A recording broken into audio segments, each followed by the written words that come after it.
કેમ છો મારા ગુજરાતી દર્શક મિત્રો? જો અત્યારે જે મોટી વાત આપણે સમાચારમાં જોઈએ છીએ એ છે ચાઇનામાં ફેલાયેલા HMPV વાયરસ વિશેની. હવે મારો જે સબ્જેક્ટ મેટર છે મારી એ છે કે આ વાયરસની વાતોથી શું શેર બજાર પર અસર થશે, દુનિયાની શેર બજાર પર અસર થશે? બહુ સ્પષ્ટ વાત છે, કે અસર થશે નહીં, એટલે ગભરાવાની જરૂર નથી. તમને એવું લાગશે કે ટીવી ચેનલો પર તો આવી ભયાનક કથાઓ આવી રહી છે કે ચીનમાં હોસ્પિટલોમાં લાશોના ઢગલા છે અને જગ્યા નથી. એનું કારણ છે HMPV virus, human metapneumovirus. Human metapneumovirus. તો આ શું છે? આ શેની કોહરામ છે HMPV વાયરસની?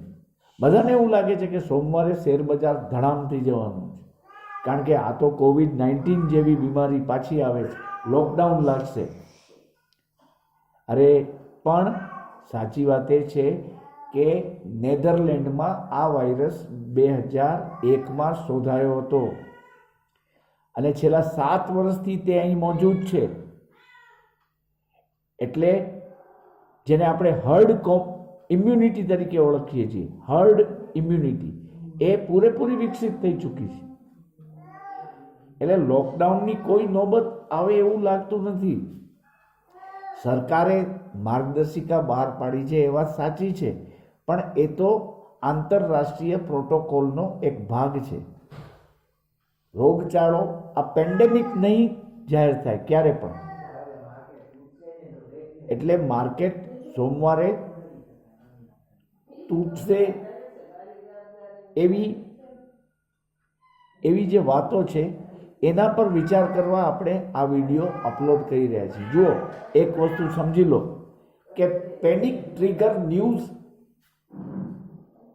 ઊભા થઈ રહ્યા છે. એટલે પેનિક ફેલાશે, બજાર ઘટશે, પણ તમારે એ સમજવાનું છે કે પાછી બજાર ઝડપભેર સુધરી જશે. કારણ કે આ સમાચારો ખરેખર જેટલા દર્શાવવામાં આવી રહ્યા છે તેટલી પ્રકારની ગંભીરતા ધરાવતા નથી. હું કોઈ ડૉક્ટર નથી, પણ મેં અનેક તબીબો સાથે વાત કરી તો બધાનો એક જ મત હતો કે ભાઈ આમાં લોકડાઉન જેવું કાંઈ ના આવે. HMPV વાયરસની ટ્રીટમેન્ટ એ સિમ્પ્ટોમિક ટ્રીટમેન્ટ છે, એટલે લક્ષણો આધારિત ટ્રીટમેન્ટ છે. માથું દુખતું હોય તો પેનકિલર, નાક બંધ હોય તો એના ટીપા કે નાક ખુલી જાય, શ્વાસોચ્છ્વાસમાં તકલીફ થાય તો એની દવા, બ્રોન્કાઇટિસ થઈ શકે, ન્યુમોનિયા થઈ શકે. એક વાત ચોક્કસ છે કે 5 વર્ષથી નાના બાળકો, 5 વર્ષ સુધીના બાળકો અને મોટેરાઓને આ વાયરસ ચોક્કસપણે અસર કરી શકે છે. તેથી આપણે તેનાથી બચવા માટે યોગ્ય કાળજી તો લેવી જ પડશે, અને COVID-19 જેવી જ કાળજી છે. તમે હસ્તધૂનન કરશો તો HMPV વાયરસનો ચેપ લાગી શકે છે. હવાથી ફેલાય છે HMPV વાયરસ, એટલે માસ્ક પહેરવું જરૂરી થઈ પડશે. પણ આ વાયરસની ઉત્પત્તિ ઠંડીની મોસમમાં વધુ થાય છે. ચાઇનામાં ખૂબ ઠંડી પડી એટલે ત્યાં HMPV વાયરસે દેખા દીધી છે. પણ તેમ છતાં ચાઇનાની જે સરકાર છે એ એમ કહે છે કે ગત વર્ષની સરખામણીમાં આ વખતે HMPV વાયરસના ઓછા કિસ્સાઓ છે, અને અહીં ટુરિઝમ બિલકુલ વિકસિત છે. અહીં કોઈ પણ ટુરિસ્ટને કોઈ તકલીફ પડે તેવું નથી, આવું જણાવે છે ચાઇના. હવે HMPV વાયરસ જ હોય તો તમને મેં જેમ અગાઉ કહ્યું કે 2001થી એ શોધાયો છે અને છેલ્લા 7 વર્ષોથી આ વાયરસ આપણી વચ્ચે છે. હર્ડ કોમ્યુનિટી પણ ડેવલપ થઈ ચૂકી છે. એટલે મારા શેર બજારના મિત્રોને મારે જણાવવાનું કે આ સમાચારથી પેનિક બટન ટ્રિગર થયું છે, પણ તમે ગભરાશો નહીં અને ખોટી બીકમાં તમારી પાસેની તમારો જે પોર્ટફોલિયો છે એમાં તમે ઓફલોડ કરશો નહીં, પેનિકમાં આવીને વેચાણ કરશો નહીં.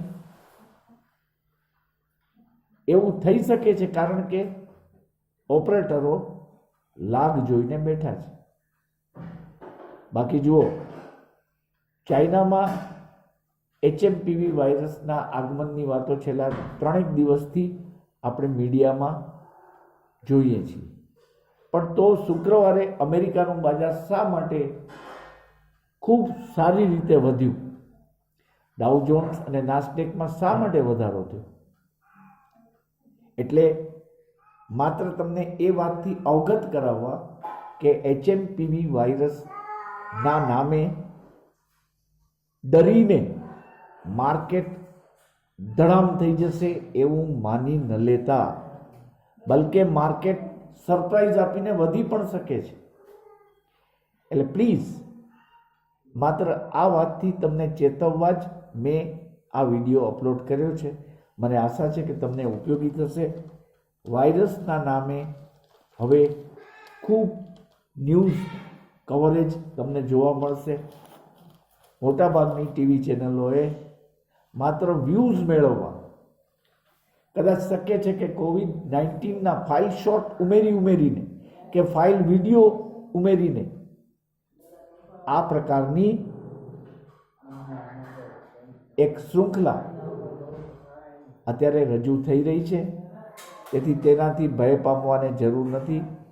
ભારતનું આરોગ્ય તંત્ર ખૂબ જ સક્રિય છે, સચેત છે અને આંતરરાષ્ટ્રીય પ્રોટોકોલ પ્રમાણે તેણે આ વાયરસના સામના માટેની માર્ગદર્શિકા પણ ખૂબ સમયસર બહાર પાડી દીધી છે. એટલે પેનિકમાં નહીં આવતા, શેરો વેચજો નહીં. બજાર ઘટવાની રાહમાં અચાનક બજાર વધી ન જાય તે તમે ચોક્કસપણે ધ્યાન રાખશો. બસ તો આજે આટલું જ છે. જો તમે મારી ચેનલને સબસ્ક્રાઈબ ન કરી હોય તો પ્લીઝ કરી લેજો. સબસ્ક્રાઈબ બટન દબાવજો અને બેલ બટન પણ દબાવજો. મને આશા છે કે આ વિડીયો આપને ઉપયોગી થશે.